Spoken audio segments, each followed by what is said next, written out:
পদক্ষেপ লম গোটেই BTR-ত প্ৰমোদ বড়ো আমি জেৰ কৰি দিম প্ৰমোদ বড়ো চৰকাৰক কোনো পধ্যে এমুঠি মাটি দিয়া নহ'ব জনাইছোঁ আমাৰ আদিবাসীসকলৰ তেনেকুৱা উন্নয়ন প্ৰমোদ বড়ো চৰকাৰৰ নালাগে এই ৰিজৰ্টৰ প্ৰথমত আমাৰ ওদালগুৰি জিলা আৰু বাক্সা জিলাৰ তৃণমূল কংগ্ৰেছৰ বহুত কৰ্মীসকলে আমাৰ দলত যোগদান কৰিছে সেইটো একটা প্ৰেছ হৈ গ'ল ইয়াৰ পিছত 14 চিৰাং দুৱাৰ্চৰ আমাৰ লেম্বু বস্তি পৰা গোটেই লেম্বু বস্তি হিচাপে আমাৰ গোৰ্খা ভাইসকলে আমাৰ দলত যোগদান কৰিছে মানে ইহঁতে খাম্পাৰ লগত একেলগে UPPL-ত গৈছিল কিন্তু দেখা গ'ল যে UPPL-ৰ লগত খাম্পাৰ লগত থাকি আমাৰ লেম্বু বস্তি বা আমাৰ এই ৰণিকাটা অঞ্চলত একো কাম নহ'ব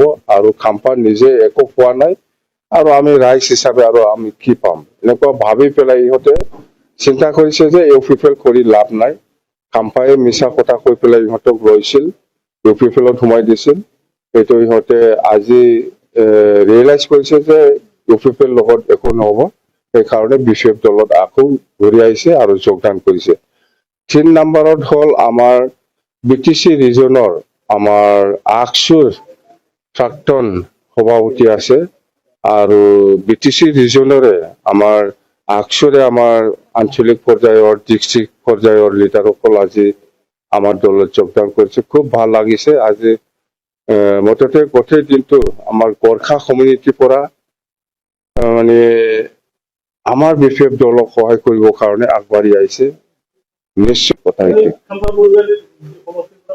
খাম্পা বৰগয়াৰীৰ সমষ্টিত মই প্ৰতিদ্বন্দ্বিতা কৰিম বুলি মই কথা দিছো এতিয়াও ফাইনাল হোৱা নাই নিশ্চয় হ'ব আৰু যেটো সময় আছে অততে ফেৰেংগাক হাৰাব লাগে কথা সেইটোৱে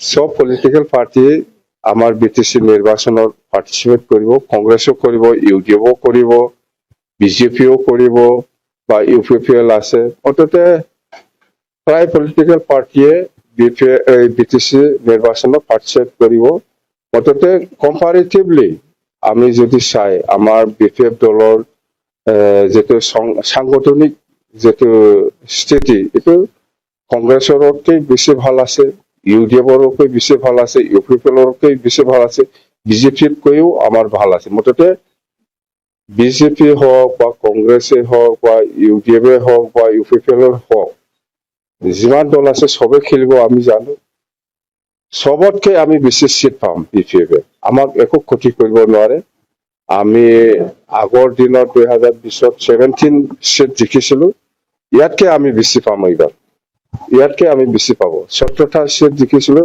2020-ত কিন্তু এইবাৰ আমি 17টাতকৈ বেছি পাম মততে কংগ্ৰেছ আহক আমাৰ একো ক্ষতি নকৰে BJP আহক একো ক্ষতি নকৰে UDF আহক একো ক্ষতি নকৰে UPPL আহক একো ক্ষতি নকৰে মততে আজিৰ দিনত BTC অঞ্চলত BPF-এ 1 নম্বৰ পজিশনত আছে স্যাৰ এটা সময়ত BJP আপোনালোকৰ লগত আছিলে পৰৱৰ্তী মতে UPPL BJP গঠন কৰিলে এইটো পলিটিক্যাল 18টা সিট BJP আঞ্চলিক দলসমূহ BTR নাই এইটো পলিটিক্যাল সিনারি বা পলিটিক্যাল যেটো পজিশন কেতিয়াবা ভাল হয় কেতিয়াবা বেয়া হয় এটো আছে এই সময়ত কংগ্ৰেছৰ ভাল আছিল BJP-ৰ বেয়া আছিল আজিৰ দিনত BJP-টো খুব ভাল অসমৰ ক্ষেত্ৰত কংগ্ৰেছৰ বেয়া এই সময়ত যেনেবা আমাৰো BPF দলৰ পজিশনটো BTC দলৰ খুব ভাল আছিল এই সময়ত UPPL বেয়া আজিৰ দিনত এই 5 বছৰত UPPL-ৰ পজিশনটো খুব ভাল আছিল কিন্তু ইহঁতে কাম কৰি ল'ব পৰা নাই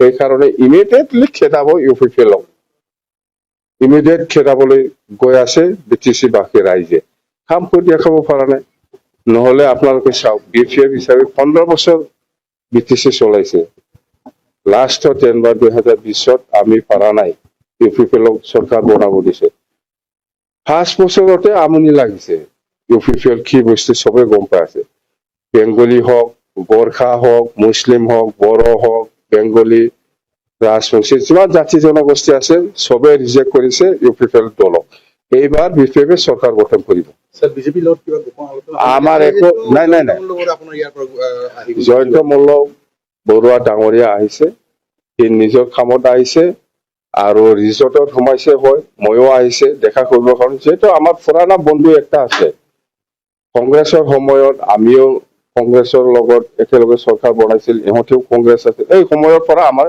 চিনাকি আছে। আহিছে মন্ত্ৰী একজন আমাৰ ৰিজৰ্টত আহিছে, চাহ খাইছে, কৈছে। বেলেগ কোনো ভিতৰুৱা ভাৱে কোনো বুজাবুজি নাই কাৰো লগত।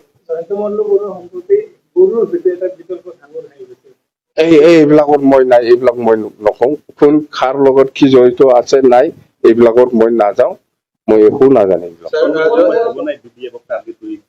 আমার চন্দন ব্রহ্ম কি মানুষ, এই যে আমার বুর্বক জায়গা নাই রাজনীতির, জায়গা নাই তার। ইউপিপিএল রিজেক্ট করছে, এটো কি জানে? আবেলি 7টা-8টা হলে মাল খাব, গাড়ী লৈ পেলাই ঘূৰিব, পাত্ৰ ল'ব, কাৰোবাক ধম দিব, কাৰোবাৰ ঘৰত পাত্ৰ পেলাব, এইটোৱে তাৰ কাম আৰু একো নাই। ৰাস্তাত কিবা নিচিনা হৈ গ'ল মানুহটো। স্যাৰ এমপি ইলেকশনত এটা আপিল কৰিছিল আকৌ নাই, মই চন্দনক কৈছিলো আপুনি আহক এই সময়তে। আমি ভাৰত জেগা সান্তাল পৈঠগাঁৱতা অসম ৰাজ্যিক সমিতিৰ পৰা আহিছোঁ।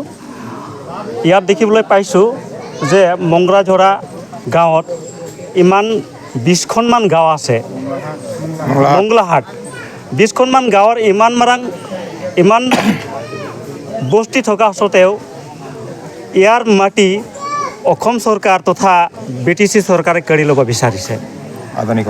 আদানী গ্ৰুপক বিজেপি চৰকাৰ নহ'লে আমাৰ BTR চৰকাৰে গতাই দিছে। এইটোৰ কাৰণে আজি প্ৰতিবাদ সাব্যস্ত কৰিছোঁ।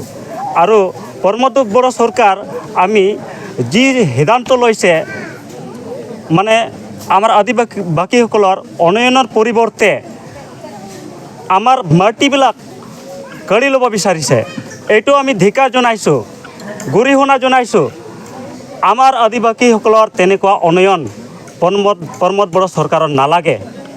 আমাক শান্তিপ্ৰিয় মানুহ, আমি শান্তি জীয়াই থাকিব বিচাৰোঁ। আমি খেতি কৰা মানুহ, খেতি কৰিহে কাম। আমি কোনো ইণ্ডাষ্ট্ৰী ইয়াত কাম কৰিব বিচৰা নাই। আৰু ইয়াত আমি প্ৰমোদ বড়ো চৰকাৰক কোনো পধ্যে এমুঠি মাটি দিয়া নহ'ব, এমুঠি মাটি দিয়া নহ'ব বুলি মই কৈছোঁ। আমি পদক্ষেপ ল'ম। গোটেই BTRত প্ৰমোদ বড়ো আমি জেৰ' কৰি দিম, গোটেই BTRত। যিহেতু আমাক বহুত প্ৰতিশ্ৰুতি দিছে, সেই প্ৰতিশ্ৰুতিটো পূৰণ কৰা দূৰৰ কথা, কিন্তু উন্নয়নৰ পৰিৱৰ্তে আমাক